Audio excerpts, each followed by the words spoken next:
오늘 주신 하나님의 말씀은 에베소서 4장 25절로 29절 신약성경 314쪽입니다. 읽겠습니다. 그런즉 거짓을 버리고 그 이웃과 더불어 참된 것을 말하라. 이는 우리가 서로 지체가 됨이라.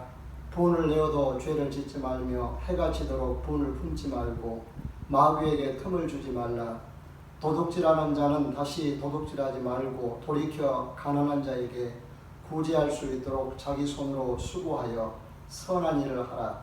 무릇 더러운 말은 너희 입 밖에도 내지 말고 오직 덕을 세우는 데 소용되는 대로 선한 말을 하여 듣는 자들에게 은혜를 끼치게 하라. 아멘. 가을 장마로 이번 주에 전국적으로 많은 비가 예상됩니다. 피해가 없도록 각별히 조심하시기 바랍니다. 장마가 지나고 나면 가을이 성큼 다가올 줄로 믿습니다. 때를 따라 은혜를 베푸시는 하나님께 감사하며 가족들과 서로 인사하겠습니다. 사랑하고 축복합니다. 아멘.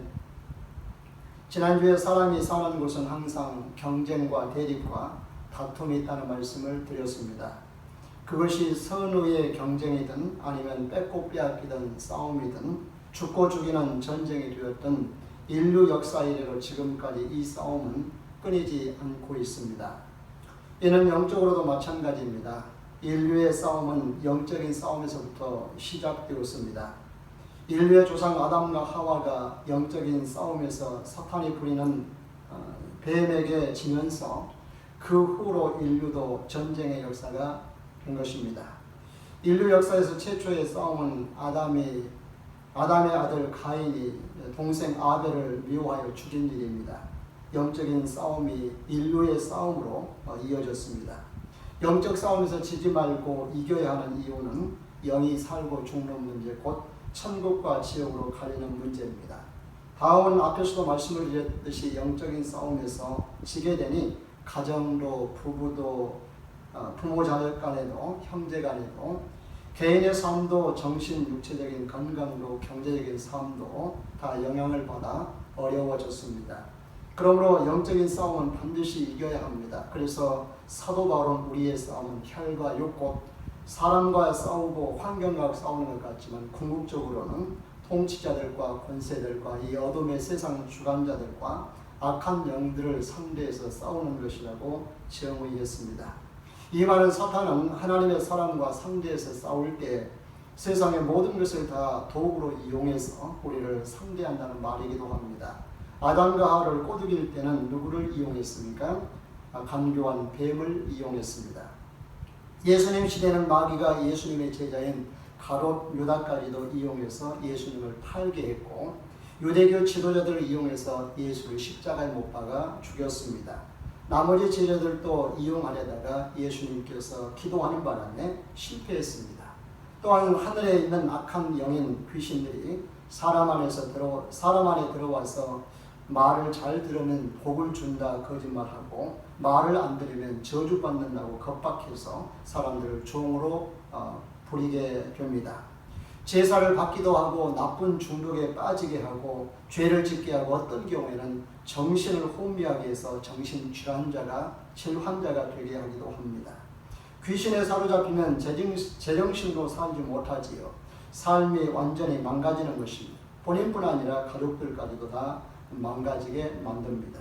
거라사 지방에 귀신 들린 사람은 자신뿐만 아니라 동네 사람들까지 두려움에 떨게 했습니다.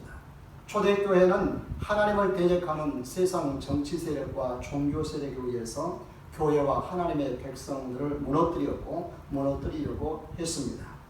유대인들과 로마 권력과 거짓 선지자들과 교사들을 이용해서 교회를 박해하기도 하고 거짓된 지위로 교회를 무너뜨리려고 했습니다. 사탄은 오늘날도 세상 정치와 종교 세력을 통해서 교회와 하나님과 하나님의 백성들을 대적하고 무너뜨리려고 하고 있습니다. 뿐만 아니라 악한 영인 귀신들이 역사에서 성도들의 믿음을 무너뜨리고 믿음에서 멀어지게 하고 하나님을 떠나고 결국은 하나님께 복을 받지 못하게 하거나 하나님께 저주를 받게 만듭니다. 지난 시간에는 세상의 정치 세력과 종교 세력을 통해서 교회를 박해하고 미혹하는 것을 보았습니다. 이를 이기기 위해서 하나님의 전신갑주를 입어야 된다는 말씀을 드렸습니다. 오늘은 하늘에 있는 악한 영인 귀신들이 성도들 안에 들어와서 성도의 삶을 어떻게 무너뜨리는지 그 정체를 파헤쳐 보려고 합니다. 그리고 이에 대한 대책도 보려고 합니다.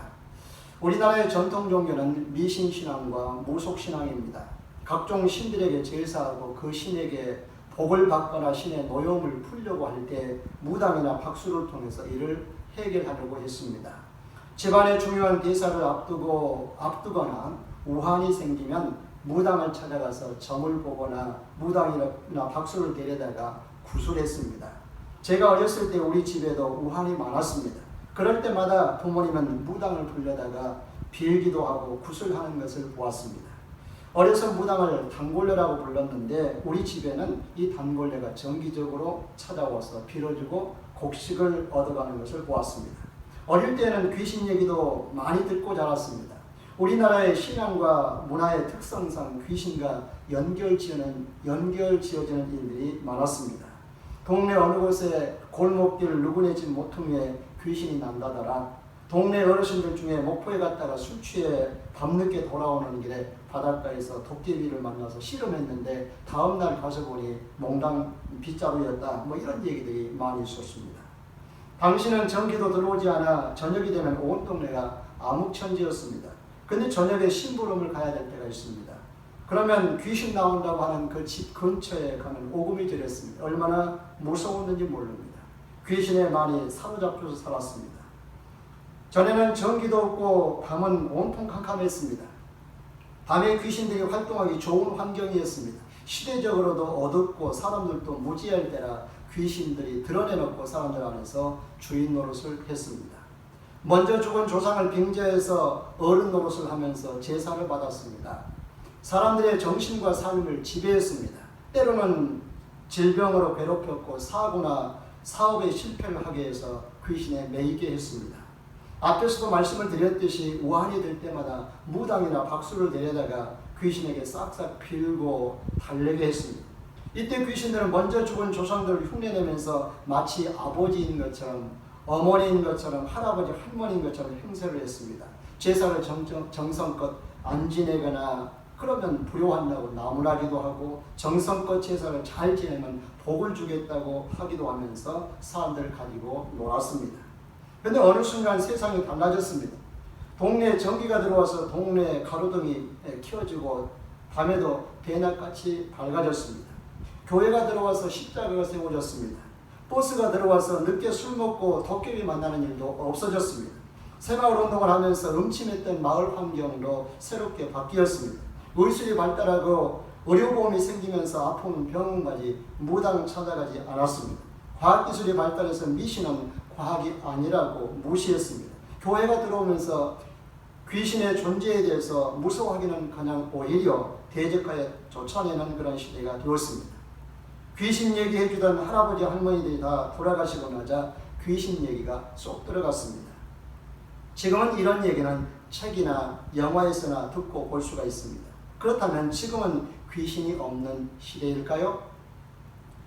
아니면 멀리 어둡고 침침한 나라로 떠났을까요? 귀신이 시대의 변화에 따라서 활동을 멈추었을까요? 아닙니다. 지금은 전기불이 밤새 켜져 있어 저녁이 대낮처럼 밝습니다. 도시화가 이루어져서 새로운 환경이 되었습니다. 귀신들이 머물 곳이 줄어들었습니다. 그리고 세상도 과학이나 의술이 엄청나게 발달해서 최첨단 시대를 살고 있습니다. 그러다 보니 드러내놓고 활동하는 그런 공간이 적어졌습니다. 그렇다면 어떻게 활동을 하겠어요? 은밀하게 숨어서 지금도 왕성하게 활동하고 있다는 것입니다. 그 증거가 무엇일까요? 농촌에는 거의 무당이 없어졌지만 도시에는 무당집이 굉장히 많습니다. 목포 시내도 교회 못지않게 많습니다. 대한민국의 교회가 6만여 곳이고 목사는 10만 명이 채 안 됩니다. 그러나 점치는 것은 수십만 곳이 된다고 하지요. 제가 기억하기는 점치는 곳 사주팔자 보는 곳이 다 합하여 60만 내지 70만이 된다는 그런 것을 알고 있습니다. 여러분 도시 중에도 아파트 단지에는 무당집이 거의 없지요.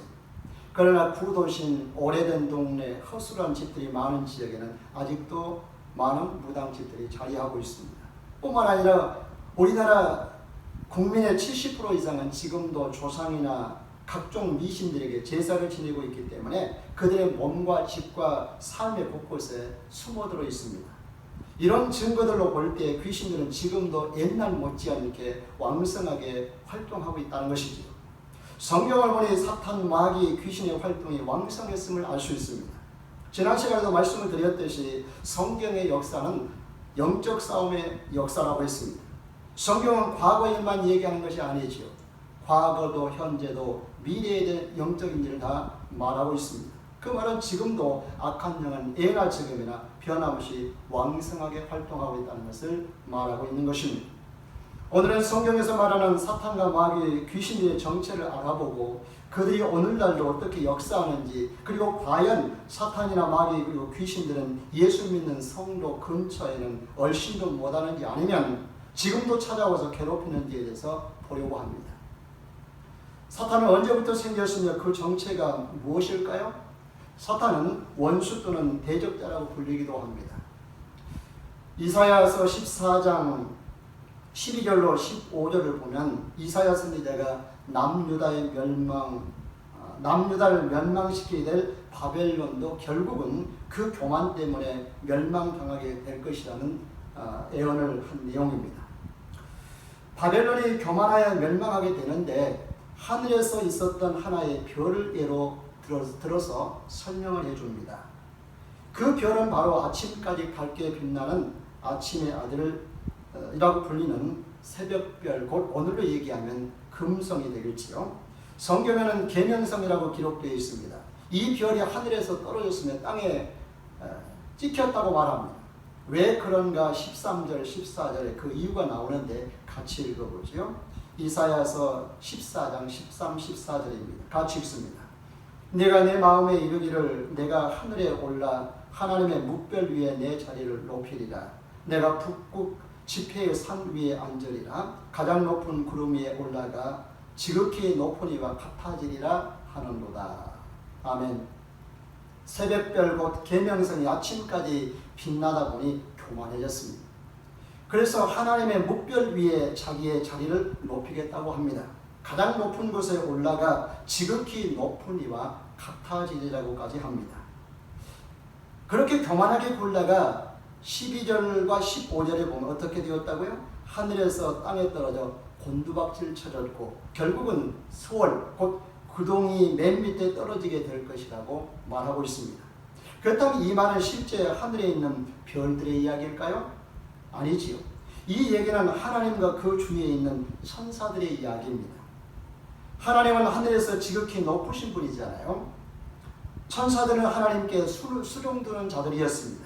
성경에는 세 종류의 천사가 있음을 말하고 있지요. 하나는 하나님을 예배하고 찬송하는 천사입니다. 하나는 하나님의 소식을 알리는 가브리엘과 같은 천사입니다. 세 번째는 미가엘같이 천군을 동원하여 싸우는 천사입니다. 12절에 나오는 아침의 아들 계명성 새벽별은 원래 하나님 가까이에서 하나님을 섬기며 찬양하고 예배하는 천사장이었음을 미루어 짐작해 볼 수가 있겠지요. 사탄은 타락하기 전에 천사들 중에 스타였습니다. 가장 빛났습니다. 그래서 가장 높은 곳에서 하나님과 어깨를 나란히 하면서 다른 천사들의 섬김을 받겠다고 합니다. 이 말은 자신이 스타가 되다 보니 하나님과 맞먹고 싶은 거지요. 하나님처럼 되고 싶은 것이었습니다. 하나님처럼 높아지고 싶었습니다. 하나님처럼 찬양과 예배를 다른 천사들로부터 받고 싶었습니다. 이것이 바로 하늘에서의 반역입니다. 이런 천사를 하나님께서 가만두실 리가 없겠지요. 결국 하늘에서 쫓아내신 것이지요. 그래서 땅에 곤두박질 쳐졌고 결국에는 수월은 다른 말로 지옥입니다. 맨 밑에 떨어지게 될 처지에 있게 된 것입니다. 하늘에서 교만해져서 땅으로 떨어진 천사가 바로 사탄입니다. 그래서 성경은 사탄을 하나님의 원수 혹은 대적자라고 부르기도 하고 마귀라고 부르기도 합니다. 귀신의 왕 바알세불이라고 부르기도 합니다. 에스겔서 28장 12절로 19절에서는 하늘에서 쫓겨난 이 사탄이 하나님의 산 에덴 동산을 무너뜨렸다고 기록하고 있습니다. 뱀이 에덴 동산에서 하와에게 접근해서 하와를 꼬드길 때 뭐라고 하던가요? 선악과를 먹어도 죽지 않는다. 먹으면 너도 하나님처럼 지혜로워질 수 있다. 사탄은 자신이 하나님처럼 되고자 하다가 하늘에서 쫓겨났는데 아담과 하와에게도 동일한 방법을 써서 에덴 동산에서 쫓겨나게 만듭니다. 그리고 이사야 선지자가 예언했던 것처럼 요한계시록 17, 18장에서는 예수님께서 재림하실 때 음료와 바벨론의 패망을 예언하고 있습니다. 이는 교회 곧 하나님을 대적하는 정치 세력과 종교 세력에 대한 멸망을 예고하고 있는 것입니다. 이어서 20장에서는 세상의 정치 세력과 종교 세력으로 하여금 하나님을 대적하도록 그 뒤에서 조종했던 용, 다른 말로 하면 예범이라 하기도 하고 마귀라 하기도 하고 부르는 이 사탄은 주님의 심판을 받아 이사야 선지자가 예언했던 대로 지옥의 맨 밑에 떨어지게 된다고 예언하고 있습니다. 사탄과 마귀가 앞으로 처해지게 될 운명에 대해서 말씀하고 있는 것이지요. 근데 아직은 사탄의 세력이 막강합니다. 세상이 죄로 만연되어 있기 때문에 이 세상은 그들의 운동장이요 놀이터입니다. 하늘에서 쫓겨난 사탄이 인류에 끼친 해악에 대해서 우리는 성경을 통해서 잘 알고 있습니다. 에덴 동산에서 뱀을 시켜서 아담과 하와를 속여서 선악과를 따먹게 한 후에 에덴 동산을 문을 닫게 했습니다. 그 후로 이 세상에 대한 주도권을 합법적으로 쥐게 되었습니다. 지난 시간에 보았듯이 바울은 사탄이 세상의 통치자들과 권세들을 이용해서 세상을 지배해서 자신의 나라로 만들려고 한다고 했습니다. 2000년 전에 예수님 때문에 잠깐 브레이크가 걸리기도 했지만 예수님께서 다시 재림하여 완전한 심판을 받아서 멸망을 당하기 전까지 그들이 할 수 있는 일을 다 하고 있습니다. 지금 탈레반이 아프가니스탄을 다시 점령해서 아프가니스탄의 민주정부를 무너뜨렸습니다. 이슬람의 율법으로 나라를 다시 다스리겠다고 합니다. 여성들은 공부도 지키지 않고 사회활동도 못하게 합니다. 여자들은 남자들의 부속품에 불과하다고 여기고 있습니다. 그래서 여성들은 공포에 떨고 있습니다. 그동안 아프간에서 선교사를 하던 선교사들이 처형을 당할 위기에 있다고 합니다. 기도해 주시기 바랍니다. 이제 아프간은 국민이 주가 되는 그런 일도 예수 복음을 전하는 그런 일도 불가능하게 되었습니다. 이는 다 사탄이 하는 일들 중에 하나입니다. 사탄은 이처럼 세계 곳곳에서 세상의 권력들과 권세를 이용해서 자기의 세력을 넓혀가고 그 힘으로 교회를 무너뜨리고 성도들을 지옥으로 끌고 갑니다. 지난 시간에 사탄은 박해와 유혹을 통해서 이 일을 한다는 말씀을 드렸습니다. 그러니 우리는 하나님의 전신갑주를 입고 이런 일들을 이겨내야 되고 막아내야 될 줄로 믿습니다. 오늘은 사탄이 자기의 졸개인 악한 영, 곧 귀신을 이용해서 어떻게 성도들을 사로잡아 자기 종으로 삼으려고 하는지 보려고 합니다. 이 악한 영은 사탄이 타락하기 전에 함께 하나님을 섬겼던 천사들입니다. 그러므로 죽은 사람의 영혼 중에 천국에 가지 못한 영혼들이 하늘을 떠돌아다니는 것이 바로 귀신이라고 하는 말은 성경적이지 않습니다. 사람이 죽으면 그 영혼은 낙원이 되었든 아니면 지옥이 됐든 바로 가게 됩니다. 구천을 떠도는 것이 아닙니다. 그러므로 무당들이 귀신을 불러낼 때 죽은 부모라고 하는 것은 거짓말이고 속이는 것이지요. 귀신은 귀신같이 속이잖아요. 미신이나 조상들에게 제사하고 무속신앙에 빠져있는 사람들이 이미 귀신을 숭배하고 있는 것입니다. 앞에서도 말씀드렸듯이 이미 귀신에게 사로잡힌 것이죠. 우리 집도 저도 예수 믿기 전에는 귀신에 사로잡혀 살아왔습니다. 이제 미신과 무속신앙에서 벗어나 예수님을 믿고 구원받아 하나님의 자녀와 백성된 사람들에 대해서 악한 영은 어떻게 역사하는지 보겠습니다. 우리가 예수님을 믿으면 성령이 우리 안에 임해 계십니다. 그렇다면 악한 영인 귀신은 들어올 수 없을까요? 어때요? 어떤 분은 들어올 수 없다 하고 어떤 분들은 또 들어올 수 있다고 얘기합니다. 여러분 어떻게 생각하십니까? 우리가 예수님을 믿으면 성령님이 우리 영 안에 임하기 때문에 귀신이 들어올 수 없다면 얼마나 좋겠어요? 그러나 성경을 보면 그렇지 않습니다. 하나님을 믿어도 예수를 믿어도 악한 영이 틈타고 임합니다. 이스라엘의 첫 번째 왕이었던 사울은 왕으로 기름 부음을 받고 난 후에 하나님의 영이 충만해서 애언까지 했던 사람입니다. 그런 사울 왕에게 악한 영이 임했습니다. 악한 영에 사로잡혀 그의 사위이기도 하고 군대 장군인 다윗을 죽이려고 10년 넘게 몸부림을 쳤던 사람입니다. 가룟 유다에게도 마귀가 틈타나서 스승을 파는 배신자가 되었습니다. 지난 시간에 보았듯이 마귀가 예수님께 베드로를 밀가부로 하려고 요청했다고 했습니다. 예수님까지도 넘어뜨리려고 유혹을 했습니다. 지금도 마귀나 귀신들은 삼킬 자를 두루 찾고 있습니다. 이 말이 무슨 말이죠? 여기 있는 우리들도 마귀가 노리는 대상일 수 있다는 것입니다. 누구든 예외일 수가 없습니다. 목사가 되었든 장로가 되었든 왕이 됐든 주님의 제자이든 믿음이 좋은 자라 할지라도 외배가 아닙니다. 예수님을 무너뜨리려고 했고 예수님의 제자와 왕들까지도 무너뜨렸던 악한 영은 예수님을 믿는 성도도 성령이 충만해서 은사와 능력이 충만한 신자들까지 그 안에 들어와서 얼마든지 무너뜨릴 수가 있습니다. 우리는 자만하지 말고 이에 대한 경각심을 가져야 될 줄로 믿습니다. 그렇다면 언제 악한 영은 임할 수 있을까요? 사울이 하나님의 말씀에 불순종하고 교만에 빠졌을 때 악한 영이 그에게 임했습니다. 가룟 유다에게는 언제 임했습니까? 돈에 대한 욕심을 부릴 때 마귀가 스승을 팔고자 하는 생각을 그에게 불어넣었다고 말했습니다. 성경은 말합니다. 제자들도 서로 높아지려고 자기들끼리 싸울 때 마귀가 밀가부를 하려고 예수님께 요청을 했습니다. 유대교의 지도자인 서기관과 바리새인은 언제 임했어요? 성경에 대한 무지, 그 무지는 메시아에 대한 무지였습니다.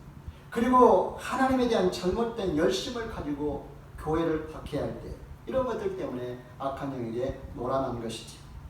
불순종, 교만, 욕심, 높아지려고 하는 마음, 돈에 대한 욕심, 진리에 대한 무지 혹은 무관심 이런 것들을 가리켜서 우리는 뭐라고 얘기하죠? 죄라고 말합니다. 죄의 열매들입니다. 악한 영은 죄의 통로를 통해서 우리 안에 들어옵니다. 죄 뒤에 숨어서 우리 안에 들어옵니다. 그렇다면 죄를 지으면 무조건 악한 영이 우리 안에 자리를 잡을까요? 그렇지는 않습니다. 죄를 지어도 다윗처럼 회개하는 악한 영인 마귀가 귀신이 자리 잡지 못합니다. 집을 짓지 못합니다. 그러나 사울처럼 회개하지 않고 계속 죄를 지을 때 악한 영은 죄 속에 숨어 들어와서 자기 세력을 키웁니다.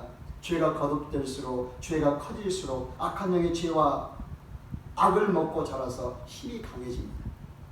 처음에는 뱀처럼 밟으면 밟을 수 있는 약한 힘을 가졌지만 죄와 악을 먹고 강해지면 사람의 힘으로 감당할 수 없는 용처럼 강한 존재가 되고 맙니다. 그러므로 악한 영은 우리가 죄를 지을 때 죄에 숨어서 들어오고 죄와 악을 먹고 그 힘을 키우기 때문에 우리는 악한 영이 들어올 수 있는 통로를 만들어줘서는 안 될 줄로 믿습니다. 오늘 본문인 에베소서 4장 26절 27절에서 바울은 악한 영이 들어올 수 있는 통로를 열어주지 말라고 합니다. 같이 읽어보죠. 분을 내어도 죄를 짓지 말며 해가 지도록 분을 품지 말고 마귀에게 틈을 주지 말라. 아멘. 분노가 커지면 미움의 죄가 되지요. 그 죄를 통로로 해서 결국 마귀가 내 안에 비집고 들어옵니다. 그러므로 악한 영이 들어오지 못하도록 그 틈을 주지 않는 것이 중요합니다. 그 방법은 분을 내어도 해가 지기 전에 푸는 것입니다. 그 분을 밤새 품고 있으면 그 틈을 타고 악한 영이 들어와서 내 생각을 완전히 사로잡아 버립니다. 밤새 미움의 생각, 괘씸한 생각, 서운한 생각, 슬픈 생각, 나쁜 생각, 내가 어떻게 했는데 네가 나한테 그럴 수 있어? 이런 생각들로 밤새 잠을 이루지 못하고 불면증에 시달리게 하고 밤새 미움의 죄를 짓습니다. 분노가 커지고 미움이 커지면 싸움이 되든 갈라지든 어떤 형태로든 사고가 나고 마는 것입니다. 그렇다면 어떻게 하면 악한 영이 틈타지 못하며 자리 잡지 못하게 할 수 있을까요? 그 첫 번째는 연약하여 죄를 지었다면 철저하게 회개하여 다시는 그 죄를 반복하지 않는 것입니다. 다윗이 좋은 예지요. 다윗은 바세바를 범하고 이를 덮기 위해서 그의 남편 우리아를 죽이고 난 후에 나단 선지자를 통해서 그 죄를 지적받았습니다. 그 후에 그는 하나님께 회개했는데 그가 쓴 시편 6편과 32편, 51편에서 보면 처절하게 회개합니다.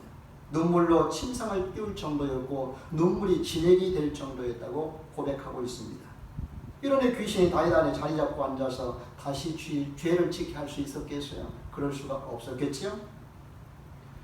오늘 본문 28절입니다. 같이 읽습니다.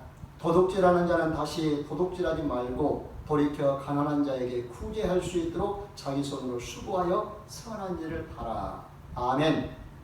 이렇게 되면 귀신이 내 안에서 집을 지을 수가 없지. 그렇죠?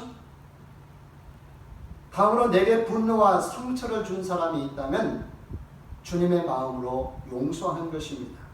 해가 지기 전까지 분을 풀라고 했잖아요. 분이 풀리려면 사과를 받든지 아니면 용서를 하든 둘 중에 하나여야 합니다. 그러나 해가 지기 전에 사과받는 것은 쉽지 않지요. 그러니 먼저 용서하는 것이 좋은 방법 가운데 하나입니다. 그런데 이것도 쉽지 않습니다. 그래서 예수님의 마음을 품는 것이 중요하고 예수님의 마음을 갖는 것이 중요합니다. 말씀을 갖는 것이 중요합니다. 그럼에도 잘 안되니 십자가의 은혜와 사랑이 내 안에 가득하여서 내게 분노와 아픔과 상처를 준 사람을 용서할 수 있는 힘을 달라고 성령님께 도움을 구해야 될 줄로 믿습니다. 그래서 성령님의 인도를 받아야 합니다. 세 번째는 돈이나 명예나 권력 때문에 하나님의 뜻을 거스리는 죄를 짓고자 하는 욕망과 욕심이 올라오고 쾌락과 안일함에 빠지려는 유혹이 올 때 어떻게 해야 될까요? 예수님처럼 성령의 감인 말씀을 통해서 혹은 제자들처럼 예수님의 이름으로 물리쳐야 될 줄로 믿습니다. 그래야 악한 영을 제압할 수 있고 내 안에 악한 영들이 혹은 귀신들이 집을 짓지 못하게 됩니다. 네 번째, 지난주에 말씀을 드렸듯이 진리의 허리띠, 의의 호심경, 복음의 신발, 믿음의 방패, 구원의 투구, 성령의 감곧, 하나님의 말씀, 모든 일에 성령 안에서 기도하는 전신갑주를 입고 거룩함과 경건함으로 살아갈 때, 맡은 사명에 충성스럽게 감당할 때 악한 영은 내 안에 들어올 수도 없을 뿐더러 잠깐 들어왔다 할지라도 자리를 잡지 못하고 떠나가게 되는 줄 믿습니다. 그러므로 우리는 날마다 하나님의 말씀과 기도로 경건에 이르도록 훈련해 가야 될 줄로 믿습니다. 오늘 본문 25절과 29절을 같이 읽습니다. 그런즉 거짓을 버리고 그 이웃과 더불어 참된 것을 말하라. 이는 우리가 서로 지체가 됩니다. 무릇 더러운 말은 너희 입 밖에도 내지 말고 오직 덕을 세우는데 소용되는 대로 선한 말을 하여 듣는 자들에게 은혜를 끼치게 하라. 하나 더 보겠습니다. 마가복음 9장 29절입니다. 이르시되 기도 외에 다른 곳으로는 이런 종류가 나갈 수 없느니라. 아멘. 말씀과 기도 외에 다른 길이 없습니다. 말씀과 기도로 거룩함과 경건함에 이를 때 귀신은 얼씬도 하지 못할 것이며 내 집에 내 안에 집을 짓지 못할 것입니다. 대신 성령님의 인도를 받아서 하나님의 나라와 뜻을 이루며 살게 될 줄로 믿습니다. 이 한 주간도 하나님의 말씀과 기도로 승리하는 삶 살 수 있기를 주의 이름으로 축복합니다. 아멘. 기도하겠습니다. 전능하신 아버지 하나님 감사합니다.